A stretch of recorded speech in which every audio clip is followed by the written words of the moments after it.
Buenas tardes, mi nombre es María Inés Arenas, soy bioquímica egresada de la Facultad de Ciencias Químicas de la Universidad Nacional de Asunción y les voy a presentar el trabajo denominado Determinación cuantitativa de microplásticos en muestras de agua procedentes de la Bahía de Asunción y sus afluentes. Las autoras son Erenia Maidana y quien les habla, y se realizó bajo la tutoría de la profesora Diana Díez Pérez y la profesora Fátima Lluvero en el Departamento de Físico-Química de la Facultad de Ciencias Químicas en el año 2019. Los microplásticos son partículas plásticas de tamaño menor o igual a 5 milímetros.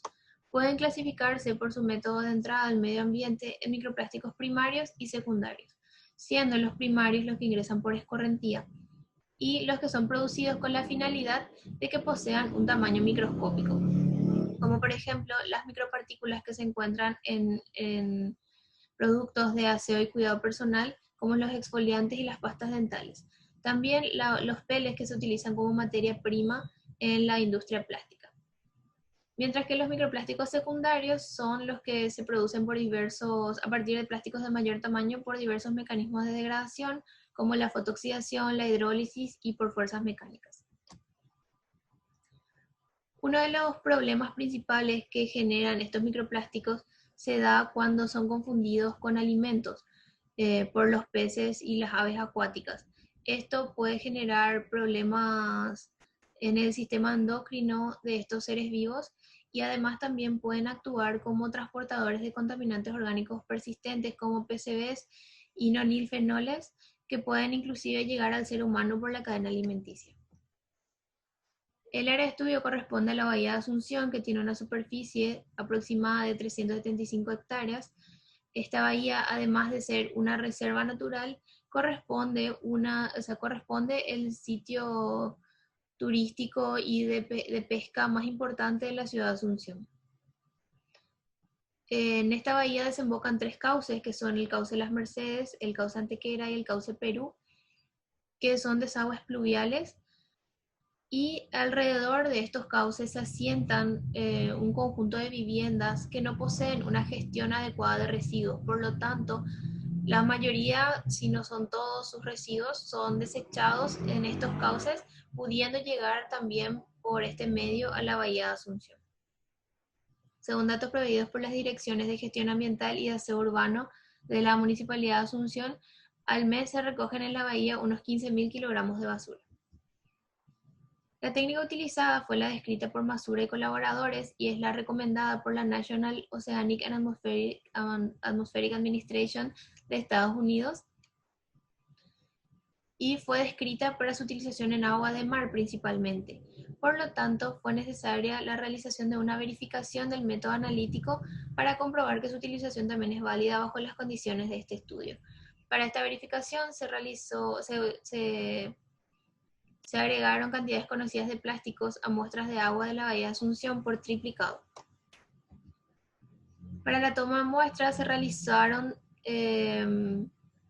realizó por medio de un equipo que consta de tamices apilados de entre 0,3 milímetros y 4,75 milímetros de tamaño de poros, acoplados a un molinete y un contador de pulsos que posteriormente nos permitieron calcular el caudal de agua que pasó por estos filtros. En el caso de la bahía se tomaron realizando recorridos en tres zonas diferentes. Dos zonas correspondientes a las costas, que la playa Avenida Costanera por un lado y la costa del Club Nacional de Regatas El Migua por el otro, y el centro de la bahía, con el fin de abarcar la mayor superficie posible. En los cauces se tomaron muestras por duplicado en cada uno de ellos, en el cauce de Las Mercedes, cauce Perú y cauce Antequera, sumergiendo totalmente los tamices, o sea, el equipo de los tamices, en el agua durante 2 horas para cada muestra. Los sólidos que fueron retenidos en el tamiz de 4,75 milímetros fueron desechados y los retenidos en el tamiz de 0,3 milímetros fueron lavados con agua destilada y traspasados a recipientes para poder transportarlos al laboratorio.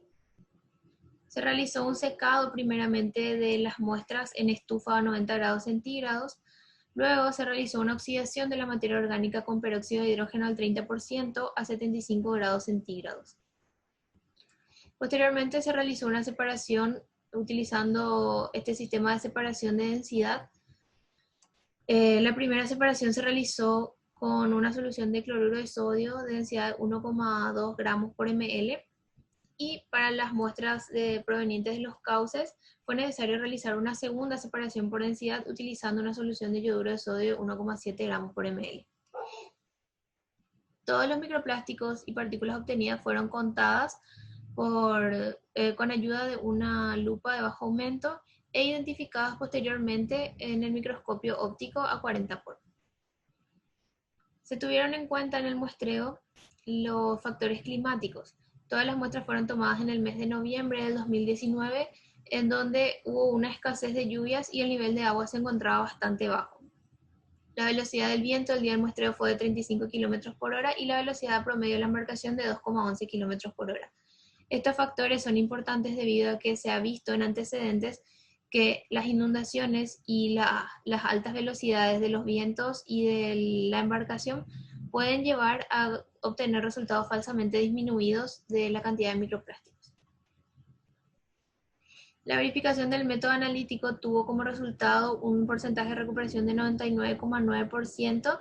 Esto se encuentra dentro de un rango definido por Dufau y colaboradores del Instituto de Salud Pública de Chile, que va entre 80 y 110%. Por lo tanto, la técnica utilizada es válida para su utilización en agua dulce. En la tabla 2 podemos observar que a pesar de que no existe una diferencia estadísticamente significativa entre la abundancia de partículas por kilómetro cuadrado en la bahía de Asunción, se ha encontrado que en la zona MA1 hay una abundancia mayor de microplásticos. Esto también se ha observado en trabajos realizados en Ecuador y Estados Unidos por Lemos y Yoncos, respectivamente, en donde se encontraron cantidades mayores de microplásticos en zonas aledañas a playas o desagües pluviales, como es el caso en la bahía. La abundancia fue significativamente mayor en los cauces. En promedio se tenía una abundancia de 34 ítems por metro cúbico. En cambio en la bahía solamente 12 ítems de microplásticos por metro cúbico. Esto puede deberse a dos razones.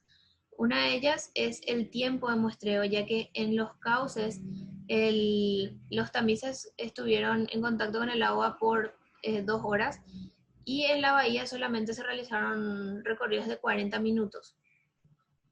Otro de los factores que pudieron generar esta diferencia son los tipos de microplásticos que podrían quedar atrapados en los tamices. Es decir, en los cauces podrían quedar atrapados los microplásticos con una densidad menor a 1 que estarían flotando en la superficie, y también los que se podrían encontrar en los sedimentos con una densidad mayor a 1. En cambio, en la bahía solamente podríamos encontrar los microplásticos flotantes que tienen una densidad menor a 1.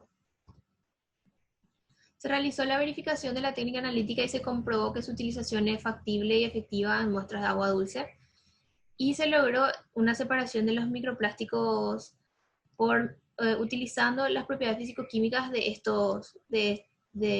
los plásticos. También se logró una identificación efectiva de los microplásticos por microscopía óptica, pudiendo diferenciar inclusive entre fibras y otro tipo de partículas. Se logró la cuantificación de microplásticos en muestras de agua y de los cauces que desembocan en ella, y esto nos lleva a reportar los primeros datos a nivel país de esta problemática ambiental actual. Con este trabajo lo que se busca es instar a continuar con esta investigación en otras cuencas de nuestro país, y también a crear conciencia social con el fin de disminuir la utilización de plásticos, especialmente los que son de un solo uso, y también fomentar la gestión adecuada de residuos en nuestras ciudades. Muchas gracias.